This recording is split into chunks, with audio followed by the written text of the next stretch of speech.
Good morning. My name is Katie Masters, and I'll be your social worker here today. You're welcome to call me Katie if you'd like. How are you doing today? I'm okay. Okay. And can you tell me your full name, please? Danielle Miller. And what would you like for me to call you? Danielle will be fun. Okay, Danielle. Before we get started today, there's a few things we need to go over. I'd like to set an agenda to structure our meetings first off. Setting an agenda is really important because it kind of gives us a framework to go by. Because we're usually going to have a lot of information to cover and just a little time to cover it. So I just want to make sure that you get the most out of your sessions with me, okay? And I just want you to know if there's ever anything you want to add to the agenda, you just be sure and let me know because it's flexible, okay? Okay. All right, we're working together on this. So, and I don't know if I told you before, but this session's going to be just a little bit different than usual just because it's our initial session. We got a lot of information to cover. But after today, we should kind of hit a routine. We'll have different issues to discuss each week, but for the most part, we'll go over the same idea every week. But today, when I was talking about setting our agenda, what we're going to do is I'm going to talk to you about our confidentiality policy. I want to get what your expectations are for therapy. We'll do a mood check, and I'll explain that better in just a minute. I'd like to get an idea of what's going on with you. We'll set some goals to work on. I'll tell you about cognitive behavioral therapy. I'll summarize just a little bit everything we talked about just to make sure I understood you right. And then we'll talk about some exercises you can do when we're not together. And then I'll get some feedback from you, and then we'll just move forward to the next, okay? Okay, that sounds good. Alright, first off, I want you to know that we do have a confidentiality policy, and what this means is anything we discuss in here, it stays right here. The only way that I'll have to involve anybody else in what we talk about is if you're talking about neglecting or harming anyone else especially someone that's like a child, an older adult, someone who's disabled, or if you're thinking about harming yourself, then I do have to involve other people just to keep you and whoever else is safe, right? Okay. And if you tell me that you're planning on harming someone else, I do have the duty to warn, okay? Okay. But I just want you to know that there is a difference between thinking and planning. So, I mean, if you have anything that you're questioning about, you just let me know and we'll talk through it, alright? Okay, that sounds good. Alright, before we go any farther, can you tell me just a little bit about what your expectations are for therapy? I think just, having you listen to what's going on and maybe willing to advise me or kind of guide me in the way I'm feeling and maybe why and how I can make those changes because I just can't seem to do it on my own. Right. Well, those are some very real expectations for therapy. It's going to be a long process and it's going to be a lot of work, but I just want you to know that we're working as a team on this, okay? We're going to work together. Just to talk a little bit about our roles in these sessions, my role is to kind of ask you questions and listen to you and provide you with the best assistance I can. Your role is just to be honest with me about what you're thinking and feeling and give me feedback anytime you feel necessary or anytime I ask for it. Okay, can you do that? I can do that. Alright, next up what I'd like to do is what we call a mood check. And during a mood check, you can rate yourself, your mood, on a scale of 1 to 10. 1 being that you have the worst mood ever, just a horrible day. And 10 meaning it's the best thing ever. You got the best mood you've ever had. And in the past week, can you tell me about what your mood's been? Probably about a 4, I guess. Probably about a 4. Okay. And today, can you tell me where you're at? A 4 or 5. I guess because I'm here and I'm making, kind of taking a step forward, I would maybe a 5. Yeah, absolutely. You've made the first step to recovery, and that's a big step. And can you tell me what's going on? What brought you in today?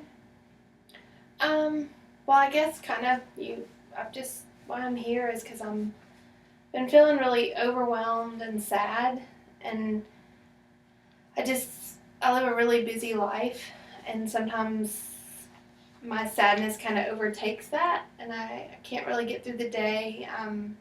I would rather just kind of ignore everything going on and just kind of end up in my shell and not get out of bed. And, I just don't really have a positive outlook on anything right now. I just feel sad, just like all the time. Right, so the symptoms that you're talking about, it sounds a lot like depression. And depression, it's a very real illness, but it can be helped, and we can work through it. It'll be a teamwork, like I said, and it'll be a lot of work, but we can work through it to make you feel better, okay? Mm-hmm. Right, and can you tell me what your goals of therapy are? My goals are just to feel better. I would like to stop feeling overwhelmed, and I would like to stop feeling the sadness, and be able to be present with everybody and not always so sad. Okay, so what I hear you saying is that overall you just want to feel better. You want to feel less overwhelmed, less sad, and just kind of be in the day, not letting the depression take over your life. Am I understanding correctly? Yeah, you summed it up well. And just from what you told me, what would be your number one goal to work on right now? I think the number one goal for me is just to, just to stop feeling sad. I feel like if I stop feeling sad and I can work through that, then maybe everything else would start falling into place. Alright, I mean, that's a very real expectation. But before we start working on this goal, I'm not forgetting it. We're just going to kind of put it over here for just a second. I want to explain to you a little bit about what cognitive behavioral therapy is. Have you ever heard of cognitive behavioral therapy? I have not. Okay, it's a really big word. Sometimes we'll just call it CBT instead of, because it's a mouthful. But basically what it means is that we all have these automatic thoughts that just pop up in our head without, if something happens, it's just the first thing that comes to mind.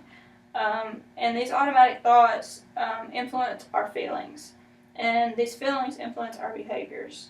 So what CBT tries to do is it'll go back to these automatic thoughts and kind of shift these thoughts so that you're having better feelings about what's going on, and in the end you'll have better behaviors about what's going on. Does that make sense?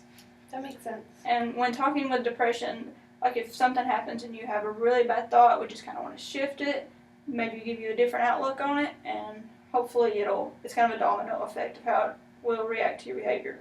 You understand? Yeah, that makes sense. Okay. So, from all this information we've talked about today, I know it's a lot. I know it's a lot to take in.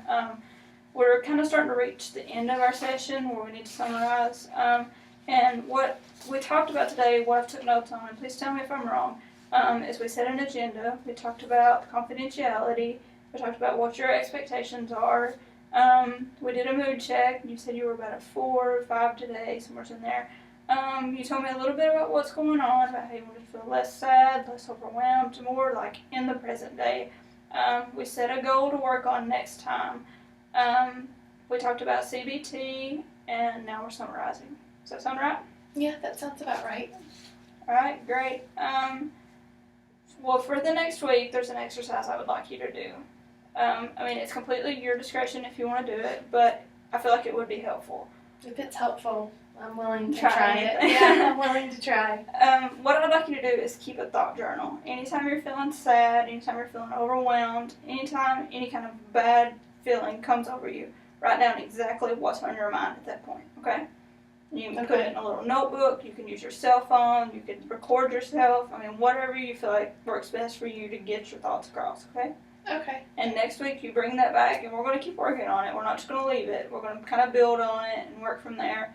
Does that sound like something you feel like you could do? So just every time I'm feeling that sadness kind of build up in me, the thoughts that I've got going through my head at that time, I need to write that down. Yes, absolutely. Okay. And, if you want to write down good thoughts too, it's completely up to you. Okay. It's whatever you want to do, but at least write down the bad thoughts, okay? Okay. All right. I can do that. Alright, well, we're starting, we're right at the end of our time, and I know we talked about a lot, and I know it went by quick, but is there any kind of feedback that you would like to give me about this session? No, I think it went well. You gave me a lot of stuff to kind of take home and think about, and if I have any other questions, I might ask next week, just after I've had time to kind of let it all sink in, but overall, I think it went pretty well. It's a lot to process, it's a lot to take in all at once. Is there anything that we need to change for next session? No, I just want to keep working on this for right now. Alright, so you feel like everything went well today, and we'll just kind of keep the same structure next week. Yeah, that sounds like a good idea. Okay, next week, we're not going to have to go over all this stuff we went over today. We're just kind of going to hit the ground running, and we're going to start working on what's going on and helping you feel better, okay? Yeah, that sounds like a plan. Alright, I look forward to seeing you next week, Danielle. All right, see you next week. Thank Bye. you.